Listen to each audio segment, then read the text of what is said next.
Bismillahirrahmanirrahim. Ahdus Sahabah atau periode sahabat. Hadzal ahdu ibtada'a bi wafati Rasulillah fi sanati 11 lil hijrati wa intaha fi awakhiril qarnil awwalil hijri. Wa atlaqna alaihi ahda sahabati li'anna as-sultata at-tashri'iyyata fihi tawallaha ru'usu ashabir rasul. Wa minhum man 'asha ila al-'aqd al-'ashir al-hijri mislu Anas bin Malik alladhi tuwfiya sanata 93 hijriyah. Periode sahabat ini dimulai dengan wafatnya Rasulullah pada tahun 11 Hijrah dan berakhir pada akhir abad pertama Hijriah. Kami menyebutnya di sini, atau saya, yaitu Abdul Wahab Khalaf pengarang, menyebut ini dengan periode sahabat karena otoritas penetapan atau pembuatan hukum pada periode ini dipimpin oleh para pembesar sahabat Rasul. Di antara mereka ada yang hidup sampai tahun 10 Hijriah.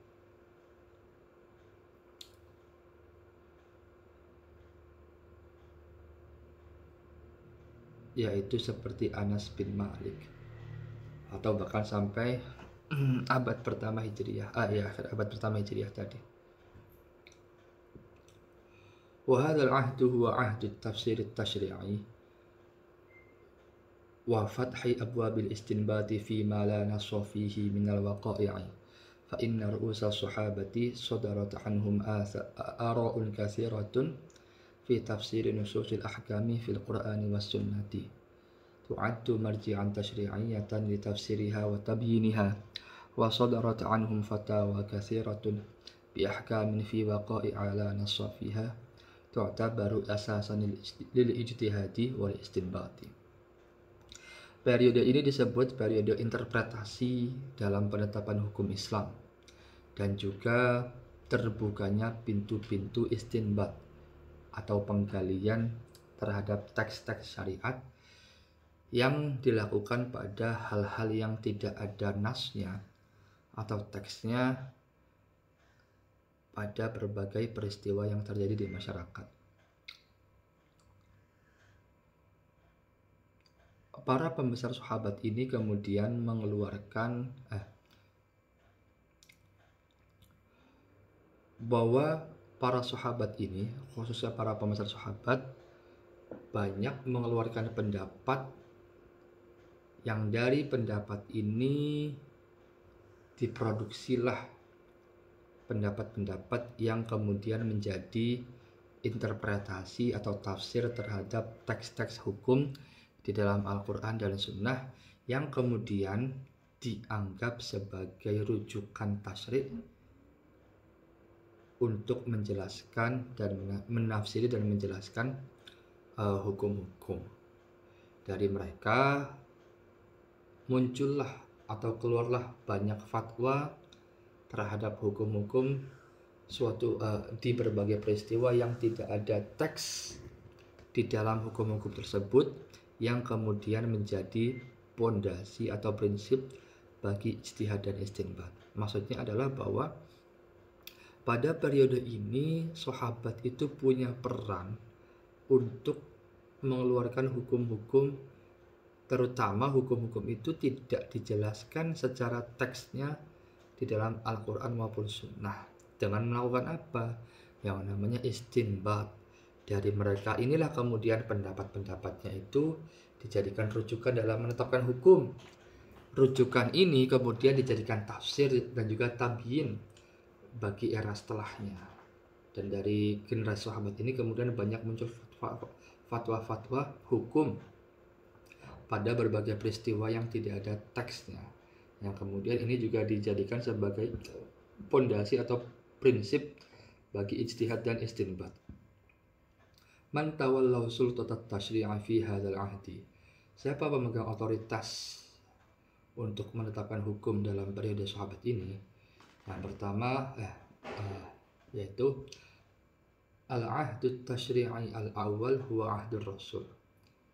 khallafa lil muslimina qanunan mukawwanan min nususil ahkami fil qur'ani was sunnati wa mawaddu hadzal qanunil asasi laisa kullu wahidin minal muslimina ahlan li an yarji'a ilaiha bi nafsihi wa yafhama ma tadullu alaihi minal ahkami li anna fihim al-'ammah alladzina la yatawassaluna ila fahmin nususi illa biwasitati man yafhamuhum iyyaha. Periode awal merupakan periode tasdik, periode Rasul. Periode ini kemudian meninggalkan bagi orang-orang Islam atau umat Islam qanun mukawwan, undang-undang yang paten alias undang-undang yang menjadi pakem yang dihasilkan dari teks-teks hukum di Quran dan Sunnah. Materi qanun atau undang-undang yang prinsipil ini tidak semua umat Islam itu punya kemampuan untuk merujuk langsung kepada teks-teks tadi dan juga memahami apa yang ditunjukkan oleh hukum-hukum yang ada di teks tadi. Kenapa? Karena di dalam umat Islam itu terdapat orang-orang awam yang tidak bisa sampai ke pemahaman teks kecuali melalui perantara orang-orang yang mampu memahami teks-teks hukum tadi, baik di Quran maupun Sunnah. Wa min jihatin saniyatin mawaddu hadzal qanuni lam takun nusyirat bainal muslimina nasran 'amman yaj'aluha fi mutanawali kulli wahidin minhum li'anna nusus al-Qur'ani kanat fi awwali hadzal 'ahdi mudawwanatun fi suhufin khassatin mahfuzatin fi baitir rasuli wa buyuti ba'di ashabihi was sunnatu lam takun mudawwanatan aslan. Dari sisi lain, materi-materi dari undang-undang ini, materi pembentuk undang-undang hukum tadi belum tersebar secara umum kepada umat Islam. Yang menjadikan qanun ini, jika itu tersebar, itu bisa menjadi konsumsi setiap umat Islam. Kenapa? Kenapa tidak tersebar? Karena teks-teks Quran itu, dokumen-dokumennya pada awal periode ini terkodifikasikan atau terbukukan pada suhuf-suhuf atau lembar-lembaran khusus yang ada, yang terpelihara di rumah Kanjeng Nabi dan juga rumah-rumah sebagian sahabat.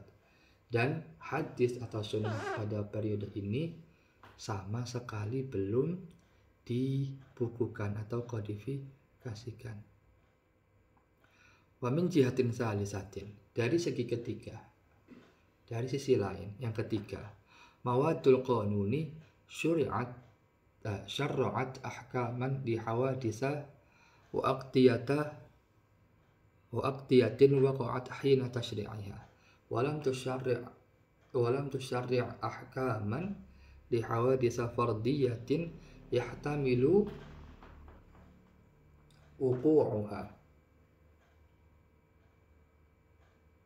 wa qad tara'at lil muslimina hajatun wa hawadithu wa aqdiyatun lam tatra' fi ahdi rasul wala yujadu fi ma khallafahu minan nususi ma yadullu ala hukmiha.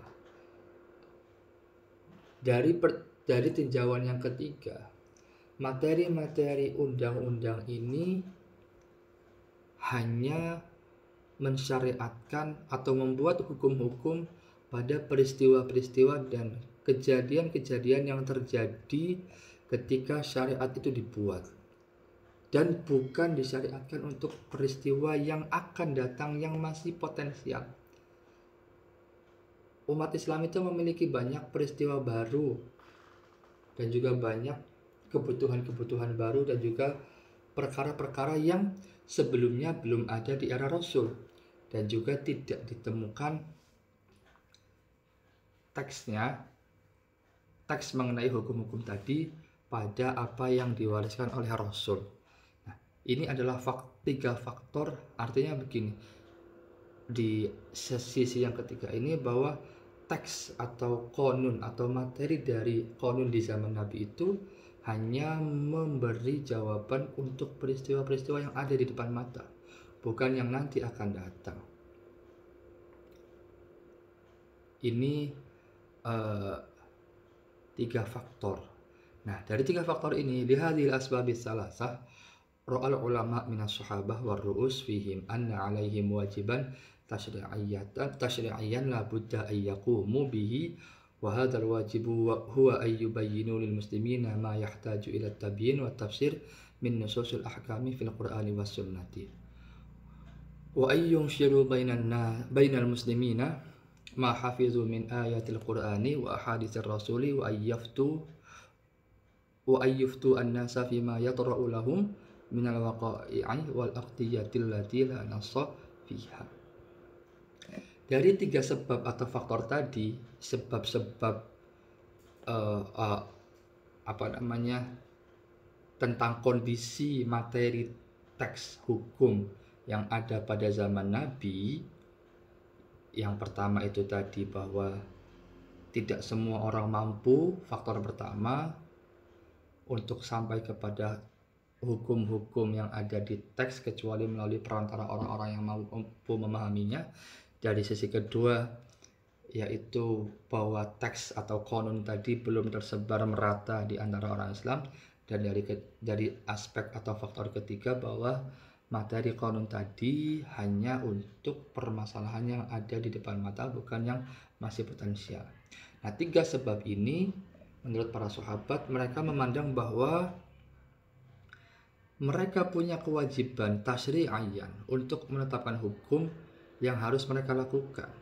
Dan kewajiban ini diantaranya adalah untuk menjelaskan kepada orang-orang Islam sesuatu atau segala hal yang mereka butuh penjelasannya, butuh penafsirannya dari teks-teks hukum di dalam Quran dan Sunnah. Kemudian yang kedua, mereka juga punya kewajiban untuk menyebarluaskan kepada umat Islam ayat-ayat Al-Quran dan hadis-hadis Rasul yang mereka hafalkan.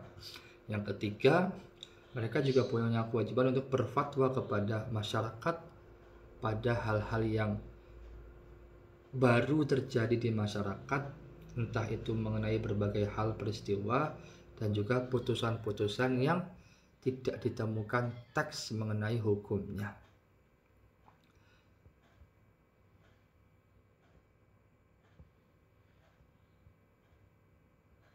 Haula'il ulama minas sahabat qamu bihadzal wajib at-tasyri'i min bayanin nususi wa nashriha wal ifta'i fi ma la nassa fihi hum rijalut sultah at-tasyri'iyati fi hadzal ahdi wa humul ladzina khallafu ar-rasul fi ruju'il muslimina ilaihim. Mereka para cendekiawan dari sahabat ini kemudian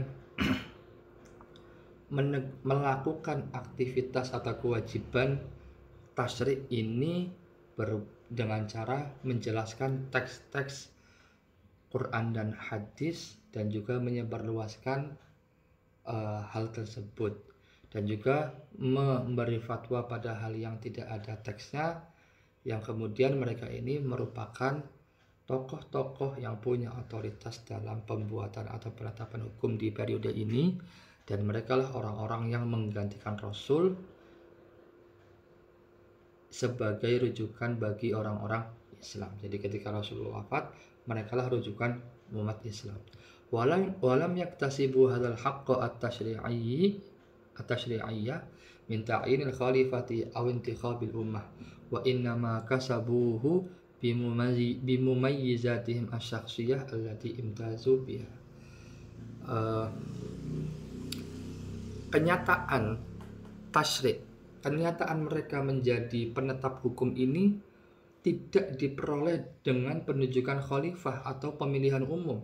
Jadi mereka itu menjadi penegak hukum atau ahli hukum di periode ini itu bukan ditunjuk oleh khalifah atau pemimpin, bukan melalui pemilihan umum. Tapi kenapa?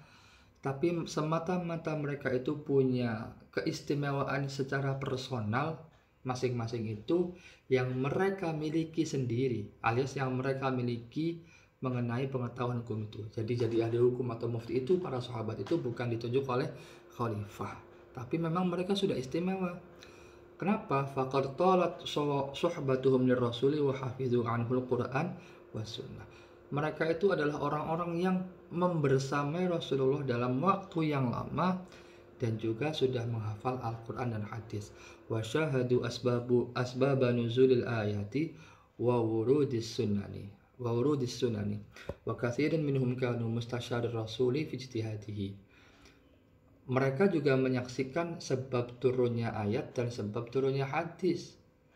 Dan banyak dari mereka merupakan orang-orang yang dimintai musyawarahnya oleh Rasulullah dalam ijtihadnya Rasulullah.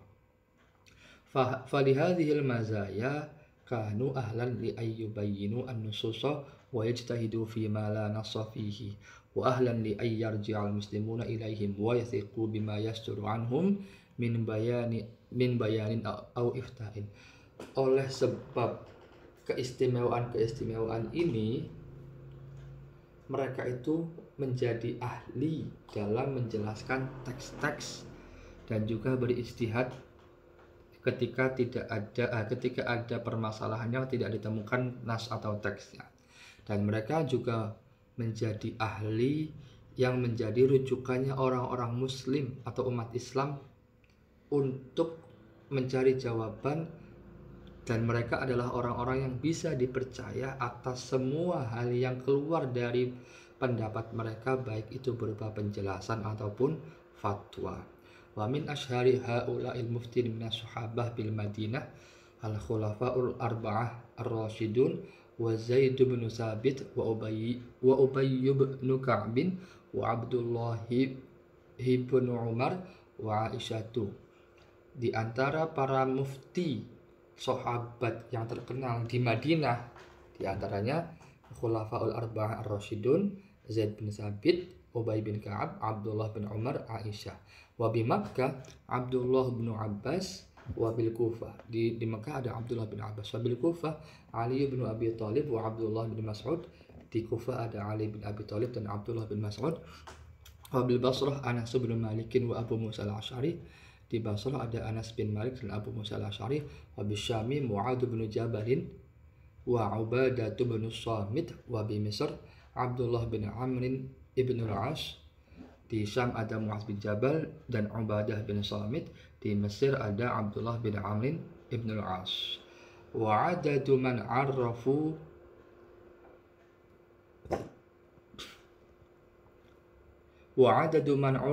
minas sahabati bil ifta' wa hafizat anhum mi'atun wa naifun wa salasuna ma baina rajulin wa imra'atin walakin ashharuhum man zakarna. Jumlah para sahabat yang terkenal atau hafizu anhum, terkenal karena berfatwa menjadi mufti, itu ada sekitar 130 dan beberapa orang, baik itu laki-laki dan perempuan, tapi yang terkenal itu yang tadi sudah disebutkan. Wa qad kana haula'il muftun fi awwali hadzal ahdi aktsariyatuhum al-ulama bil Madinah wa ba'da an imtaddat al-futuhul islamiyyatu tafarraqu bil amsar wa lihadza kana tashri'u fi awwali hadzal ahdi bi ijtihadil jama'ati thumma ba'da dzalika sara bi ijtihadil afradi. Para ahli fatwa tadi di awal periode ini mayoritas paling banyak ada di Madinah, dan setelah umat Islam melakukan penaklukan dan meluaskan penaklukan tersebut, mereka tersebar di berbagai kota. Oleh sebab itu, tasyri' pada awal periode ini dilakukan dengan ijtihad kolektif. Sesudah itu mereka kemudian ijtihad secara individu karena tersebar di berbagai kota atau berbagai negara.